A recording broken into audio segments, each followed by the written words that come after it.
कर रही है। नहीं, यूथ कांग्रेस ने कौन सा गलत काम किया, मैं तो ये जानना चाह रही हूँ। यूथ कांग्रेस इस देश के युवाओं की आवाज है। युवाओं ने जाके शांतिपूर्वक ढंग से एक प्रदर्शन किया। और क्या प्रदर्शन किया? कौन है जो इससे आक्रोशित है? क्या आक्रोश है कि इन युवाओं ने जाकर यह प्रदर्शन किया कि एक कॉम्प्रोमाइज प्रधानमंत्री ने भारत की अस्मिता के साथ खिलवाड़ किया है। एक कॉम्प्रोमाइज प्रधानमंत्री ने एक ऐसी ट्रेड डील करी अमेरिका के साथ जिसमें भारत के किसान तबाह हो जाएंगे। हमारा सारा का सारा डेटा सौंप दिया अमेरिका को। हमारी एनर्जी सिक्योरिटी के साथ एक कॉम्प्रोमाइज प्रधानमंत्री ने मखौल उड़ाया उसका। अमेरिका कहने से हम रूस का तेल नहीं खरीदेंगे, अमेरिका के कहने से हम चाबहार पोर्ट से बाहर हो जाएंगे, अमेरिका के कहने से हम सीज फायर कर लेंगे।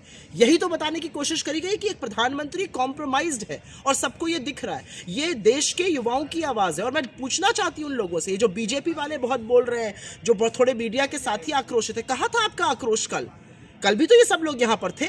और कल जब इस देश के लोकतांत्रिक तरीके में एक आदमी ने वीडियो बनाया और कहा कि वो नेता प्रतिपक्ष को गोली मारेगा, वो आदमी लोकसभा स्पीकर का करीबी निकला, तब आपका आक्रोश कहाँ था? तब आप लोग चुपचाप क्यों बैठे रहे? आपने क्यों नहीं उस बात की निंदा करी? आपका आक्रोश तब कहाँ था जब नरेंद्र मोदी ने चीन की धरती पर कहा था कि 2014 से पहले जो भारत में पैदा होता था वो अपने आप को अभागा मानता था। आपका आक्रोश तब कहाँ होता है जब इतने बड़े बड़े गड्ढे खोदे रहते हैं और उसमें लोग गिरकर मर जाते हैं? आपका आक्रोश तब कहाँ जाता है जब दूषित पानी पीने से बच्चे मरते हैं? आपका आक्रोश तब कहाँ जाता है जब एक चुना हुआ बीजेपी का मुख्यमंत्री गोली चलाता है और उसके निशाने पर मुसलमान होते हैं? तब आपका कोई आक्रोश नहीं है। इन युवाओं ने हिंदुस्तान के हक की बात करिए। इन युवाओं ने हिंदुस्तान की जो तबाही का रास्ता ट्रेड डील से खोला गया है उसके खिलाफ आवाज उठाई है। पूरी शांति से किया है प्रदर्शन, और प्रदर्शन उस जगह किया जहां पर लोग उसको देखेंगे। इसमें इतना हाय तौबा क्यों मचाई जा रही है, मैं ये समझ नहीं पा रही हूँ। ये नकली आक्रोश कौन दिखा रहा है, कौन जता रहा है? वो लोग जो चीनी रोबोट लाकर इस समिट में दिखा रहे थे, वो नकली आक्रोश दिखाएंगे। लेकिन यूथ कांग्रेस पर जो एलिगेशंस बीजेपी लगा रही है, वही एलिगेशंस राहुल गांधी पे भी लगाई जाती है कि देश विरोधी ताकतों के साथ राहुल गांधी शामिल है। उसमें कई नाम लिए जाते हैं।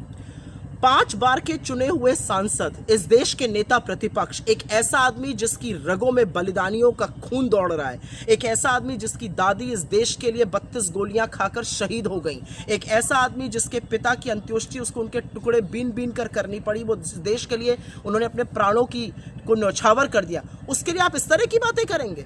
राहुल गांधी इस देश के किसानों की आवाज है, इस देश के युवाओं की आवाज है, इस देश के उन लोगों की आवाज है जिनको लगता है कि आर्टिफिशियल इंटेलिजेंस में बहुत कुछ बड़ा कर सकते हैं लेकिन हमने अपने डेटा के साथ कॉम्प्रोमाइज किया है। राहुल गांधी हर उस व्यक्ति की आवाज है, हर उस मजलूम की आवाज है, हर उस इंसान की आवाज है जिसके साथ मोदी सरकार अत्याचार कर रही है। राहुल गांधी हर तबके के लिए, हर वर्ग के लिए, महिलाओं के लिए खड़े रहते हैं और इसी से बीजेपी को दिक्कत है।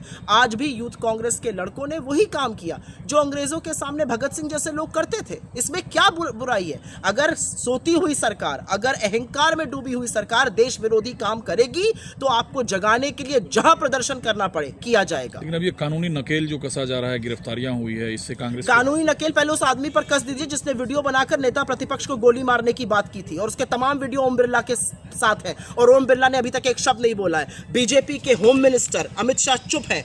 किस तरह का कानून व्यवस्था है कि एक आदमी गोली चलाने की बात कर रहा है? एक आदमी ये कह रहा है कि मैं नेता प्रतिपक्ष को तो मारूंगा ही, मैं 25 और सांसदों को गोली से भून दूंगा। अभी तक उसके खिलाफ क्या कार्रवाई की गई, जरा मुझे ये बताइए। जाके वहां पॉपो वो रोने लगा, ये कार्रवाई की आपने? आप उस पर चुप रहते और दूसरे के खिलाफ कार्रवाई कीजिएगा। कार्रवाई तो नरेंद्र मोदी के खिलाफ होनी चाहिए। पता तो चलना चाहिए कि हिंदुस्तान के हितों का इस तरह से सौदा क्यों किया गया, हिंदुस्तान के हितों को, हिंदुस्तान के किसानों के हक को इस तरह से बलि क्यों चढ़ा दिया गया। कार्रवाई तो उनके खिलाफ होनी चाहिए। सच देश के सामने आना चाहिए और वही सच देश के सामने आने के लिए वो लड़के वहां गए थे। उन्होंने कुछ भी गलत नहीं किया। वो देश के लोगों के, देश के युवाओं की आवाज है।